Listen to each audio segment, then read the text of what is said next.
한국은 약소국이면서 왜 사건이 발생할 때마다 개입하는지 도무지 이해할 수가 없군. 여기 영국에서 위기관리에 대해 가르치고 있는 한 외국인 교수가 있습니다.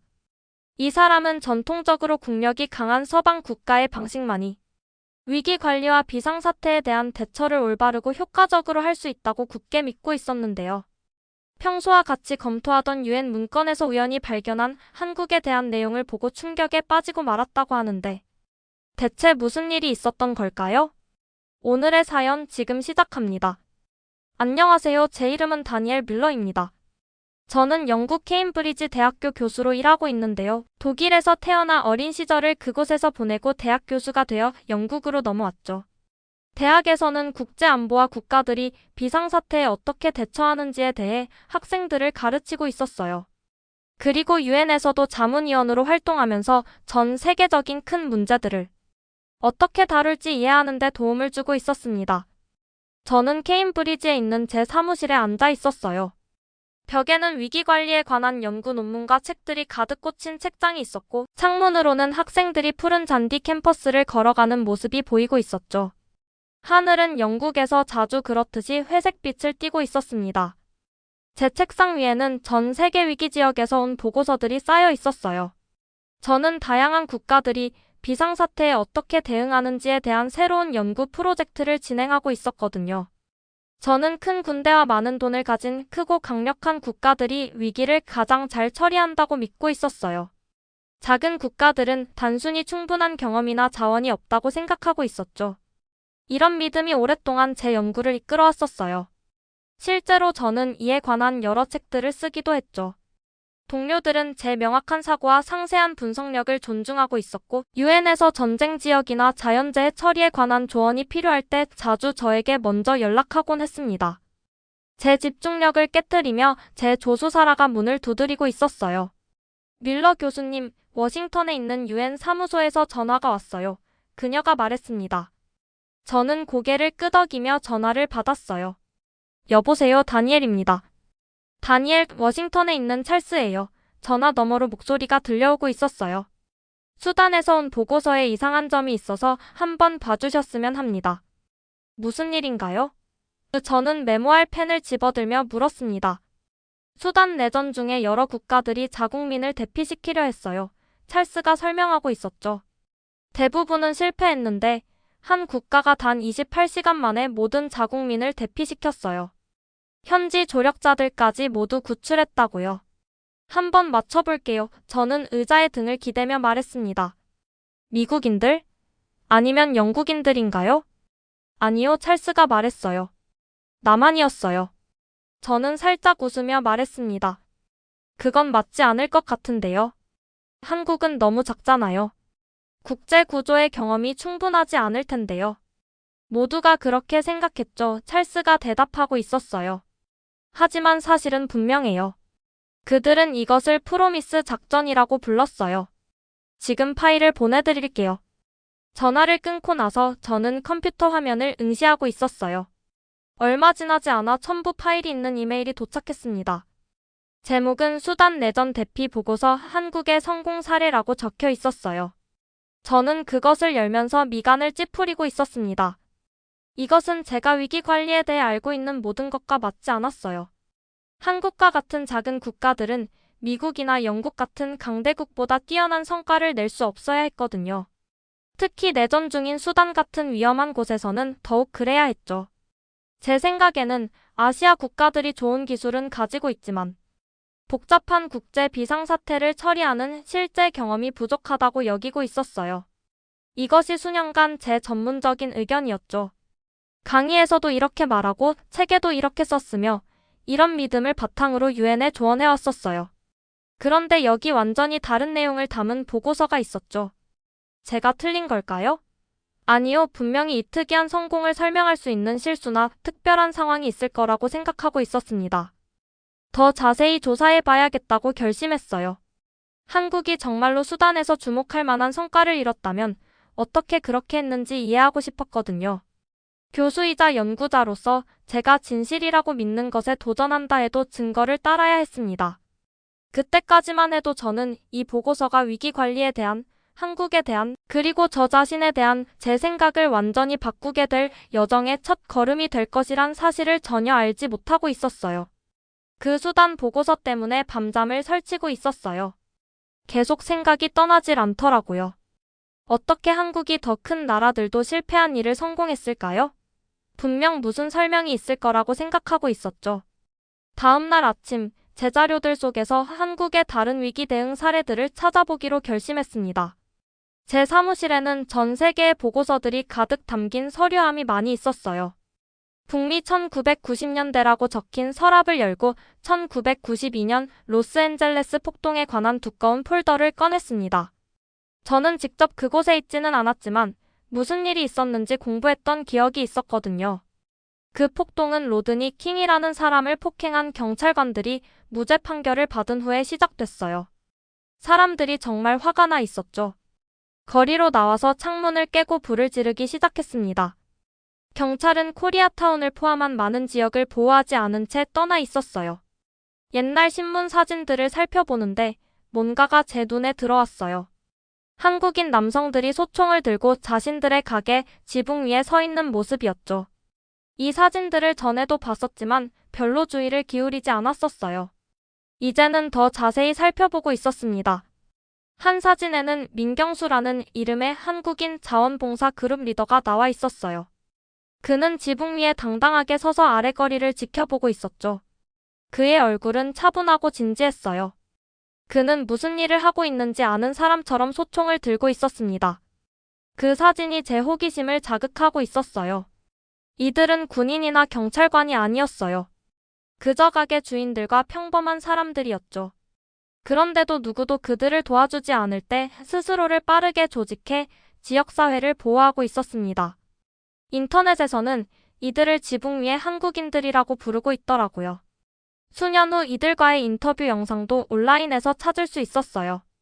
한 남자는 이렇게 말하고 있었죠. 우리는 우리 가게를 지키고 우리 이웃을 지켰어요.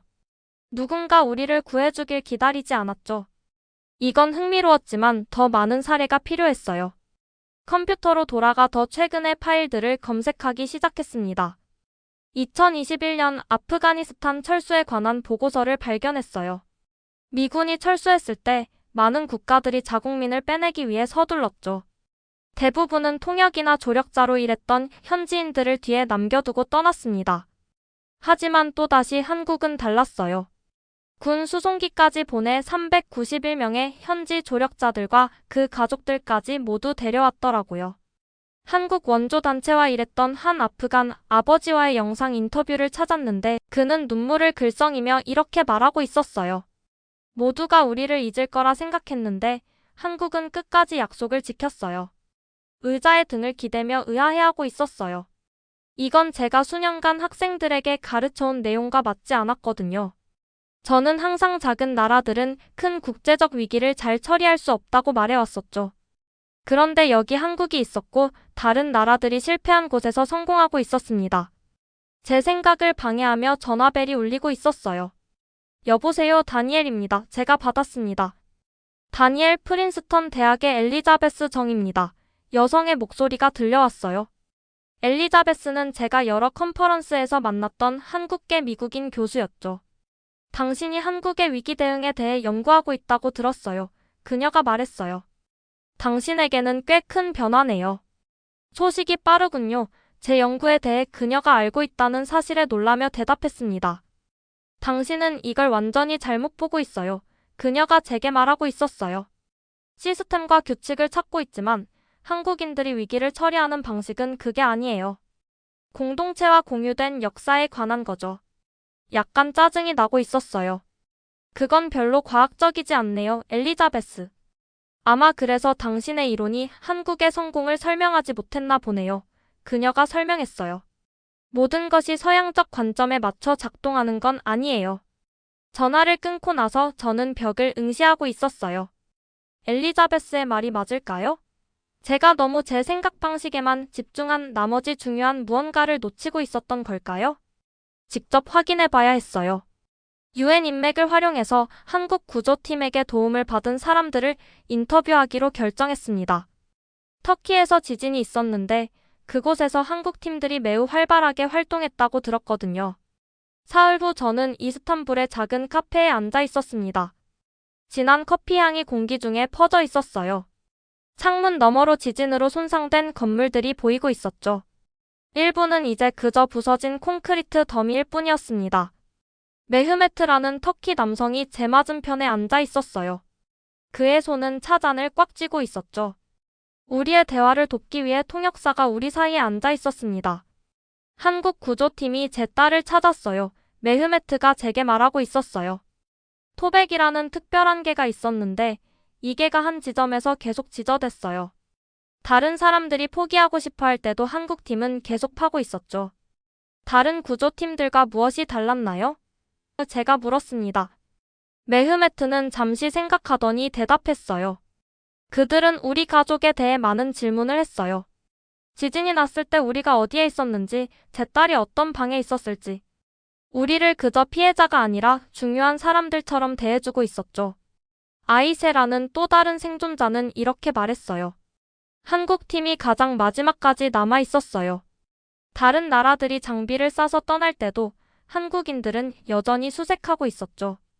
가능한 모든 장소를 확인할 때까지 떠나지 않겠다고 말했어요. 그날 밤 호텔 방에서 저는 침대 위에 모든 메모를 펼쳐놓고 있었어요. 어떤 패턴이 형성되고 있는 게 보이기는 했지만 제가 예상했던 것과는 달랐습니다. 한국식 접근법은 시스템이나 기술이 아니라 사람을 먼저 생각하는 것 같았어요. 이것이 어디서 온 건지 이해할 필요가 있었습니다. 무엇이 한국인들로 하여금 이런 식으로 위기에 대응하게 만들었을까요? 답을 찾기 위해 다음 단계로 한국 역사를 공부해보기로 결심했어요. 케임브리지 대학으로 돌아와서 새로운 목표를 가지고 중앙 도서관으로 걸어 들어가고 있었어요. 높다란 책장들이 마치 오래된 나무들처럼 제 주변에 우뚝 서 있었죠. 높은 창문으로 햇빛이 들어와 공기 중에 먼지 입자들이 춤추고 있었습니다. 제가 본 것들을 이해하려면 한국 역사를 알아야 했어요. 한국에 관한 책들을 모아 큰 나무 테이블 위에 펼쳐놓고 있었어요. 한국이 겪었던 어려운 시간들에 대해 읽기 시작했습니다. 먼저 그들은 오랫동안 일본의 지배를 받았어요. 그리고 자유를 얻은 직후 한국 전쟁으로 나라가 둘로 나뉘었죠. 나중에는 IMF 위기라고 불리는 끔찍한 경제 위기도 겪었습니다. 가장 놀라웠던 건 한국인들이 이런 어려움에 어떻게 대응했는지였어요. 무너지는 대신 그들은 하나로 뭉쳤죠. IMF 위기 때 일반 시민들이 국가 경제를 돕기 위해 자신들의 금 장신구를 가져왔어요. 결혼 반지와 갑오를 기부하기 위해 긴 줄에서 기다리고 있었죠. 아무도 그들에게 이렇게 하라고 강요하지 않았어요. 그들 스스로 함께 나라를 돕기로 선택한 거였습니다. 코로나19 대유행 때는 정부가 지시하기도 전에 한국 지역사회에서 마스크 나눔을 조직했어요. 공공장소에 손소독제 스테이션을 설치하고 있었죠. 근처에 사는 노인분들이 식품과 약을 확보할 수 있도록 자체 시스템을 만들고 있었습니다. 제가 계속 반복해서 발견한 한국어 단어가 있었어요. 우리. 이건 위 또는 어스를 의미해요. 한국인의 사고방식에서 이 단어는 매우 중요했죠. 미국이나 영국 같은 서양 국가들이 개인의 성공에 초점을 맞추는 경향이 있는 반면 한국인들은 공동체에 대해 더 많이 생각하는 것 같았습니다. 이건 위기 관리를 바라보는 완전히 다른 방식이었어요. 제 책과 강의들은 항상 정부 계획, 지휘 체계, 자원 분배에 초점을 맞추고 있었죠. 하지만 한국식 접근법은 명령을 내리는 관리들이 아니라 사람들 자체에서 나오는 것 같았습니다. 제 휴대폰에 메시지 알림이 울렸어요. 한국 서울에서 열리는 국제안보회의에 강연자로 초청된 거였습니다. 완벽한 타이밍이었어요. 제 연구를 공유하고 한국의 위기 관리를 가까이서 볼 수 있는 기회였죠. 그날 밤 제 사무실에 앉아 발표 준비를 하고 있었어요. 창밖의 캠퍼스는 어둡고 조용했죠. 오직 제 책상 램프만이 방을 밝히고 있었습니다. 평소처럼 위기 관리에 관한 제 이론을 발표할 계획이었는데 이제는 망설이고 있었어요. 한국에 대해 배운 모든 것이 제 오래된 생각들에 도전하고 있었거든요. 한국의 응급 상황 담당자들 앞에 서서 그들의 접근 방식이 서양 방식보다 덜 효과적이라고 말할 수 없었어요. 제가 모은 증거들은 다른 것을 보여주고 있었죠. 이전 발표 자료를 삭제하고 새로운 것을 시작했어요. 한국형 모델 공동체 주도의 위기 대응이라는 제목을 붙였습니다. 오랜 세월 동안의 생각을 바꾸는 것이 이상하게 느껴졌지만 교수로서 진실이 어디로 이끌든 따라가야 했어요.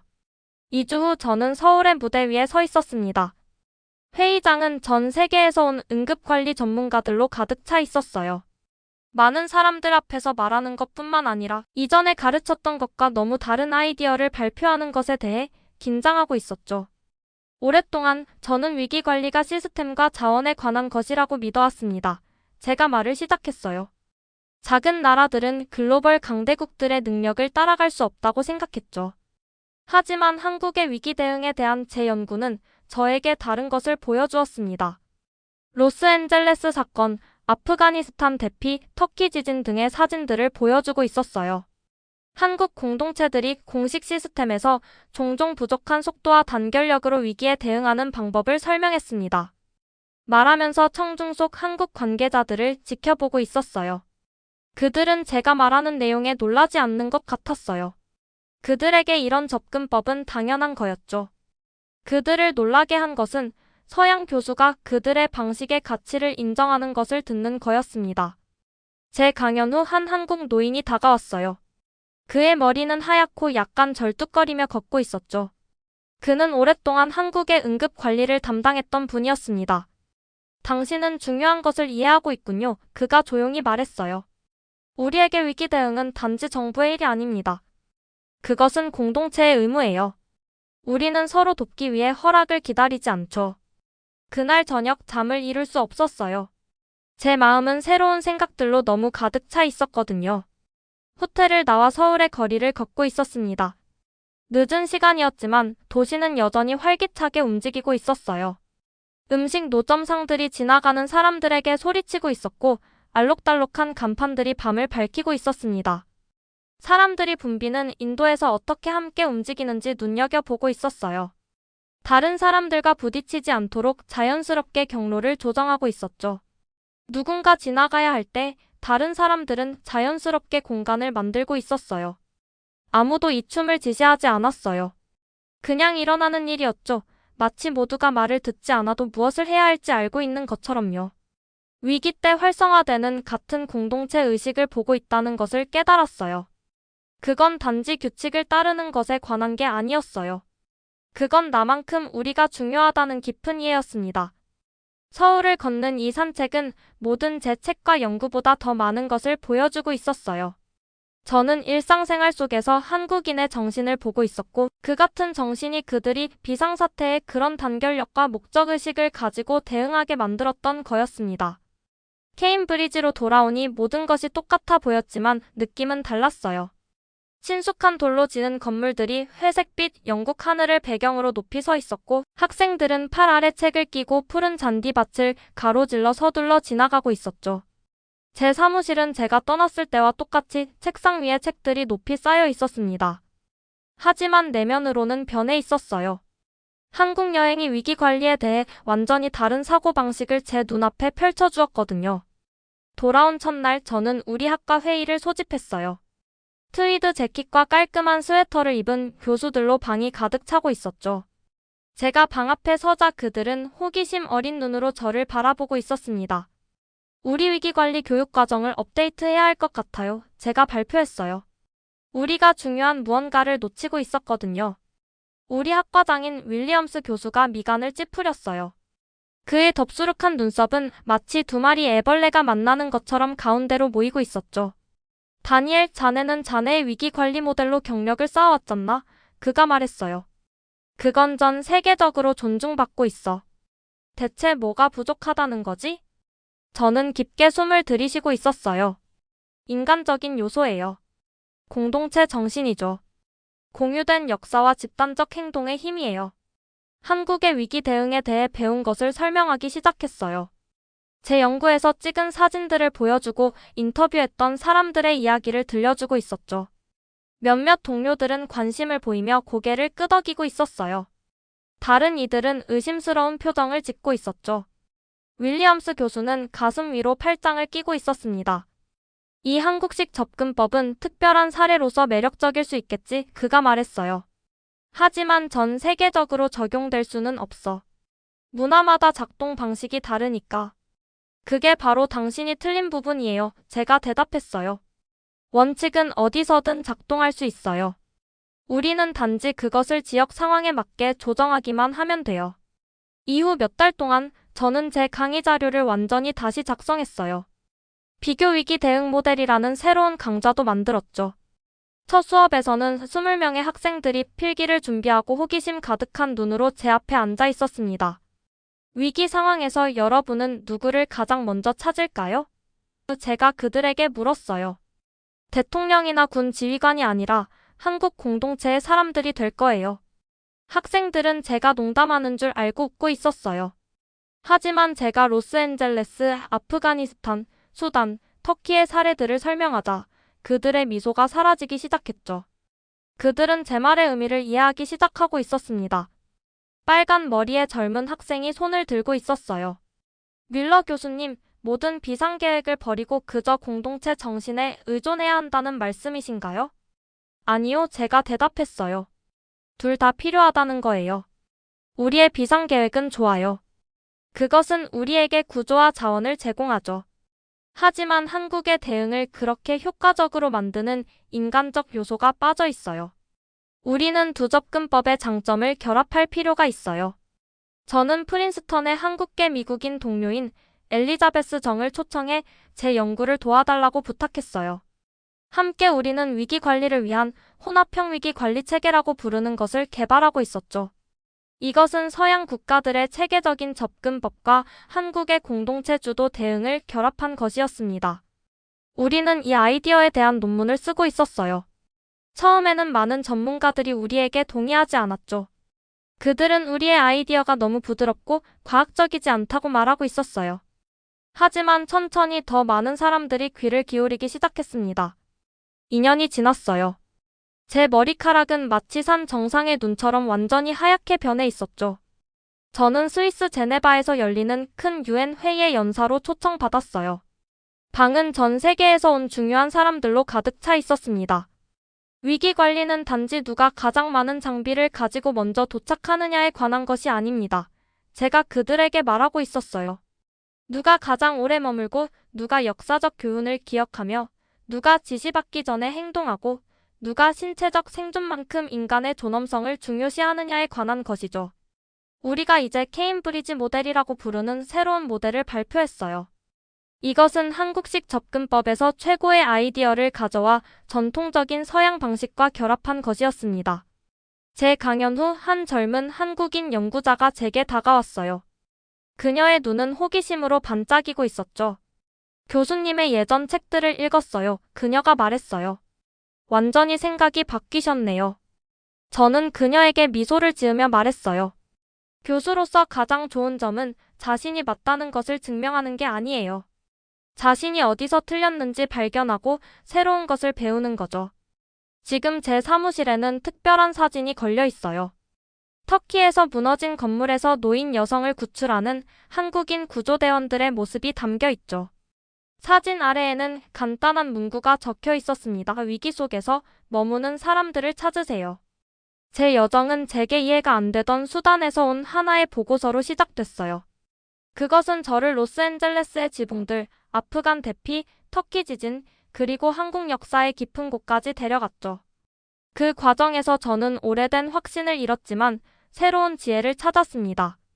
저는 이제 학생들에게 진정한 위기 관리는 규모, 돈, 군사력에 관한 것이 아니라고 가르치고 있어요. 그것은 평범한 사람들을 지역사회의 수호자로 바꾸는 정신에 관한 것이죠. 그것은 나만큼 우리가 중요하다는 것을 기억하는 것에 관한 거예요. 그리고 이 모든 것은 제가 알고 있다고 생각했던 것에 의문을 품고 다른 시각으로 세상을 바라볼 용기가 있었을 때 시작되었답니다. 오늘 영상은 어떠셨나요? 마음에 드셨다면 구독과 좋아요 부탁드립니다. 감사합니다.